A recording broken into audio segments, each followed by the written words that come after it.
Hi, friends. I'd like to talk today about the fact that July is Minority Mental Health Month.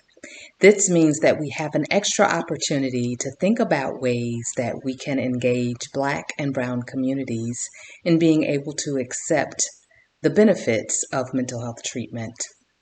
Even though May is Mental Health Month nationally, July gives us an opportunity to delve a bit deeper into engaging persons who are in ethnic minority groups, sexual minority groups, other types of minoritized identities can be connected into mental health treatment.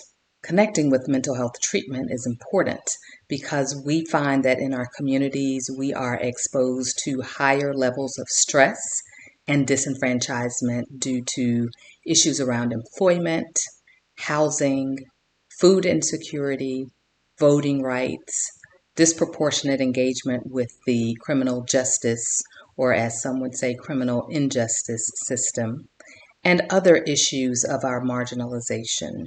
So it's important that we recognize that our communities experiencing oppression can often have higher levels of stress, lower levels of life satisfaction, shorter life expectancies, all of which can be associated with increased mental health risk.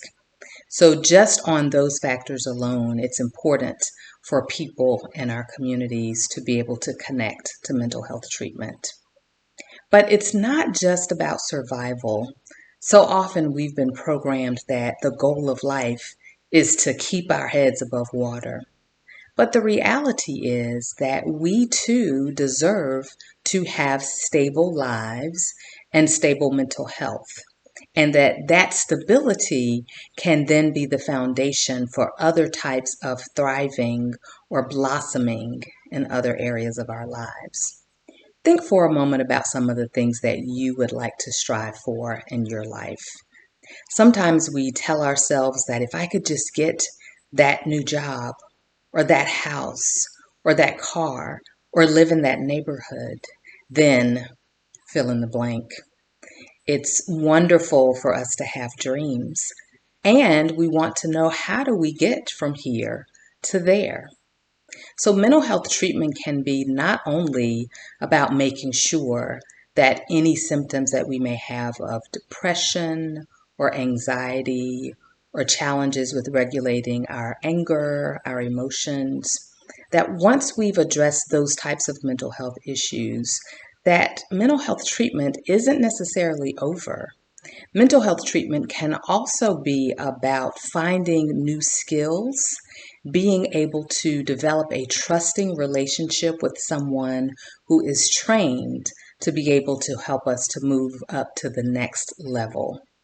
So ultimately, therapy can be about maximizing who we are, understanding our gifts and our purpose, understanding what we were truly made for.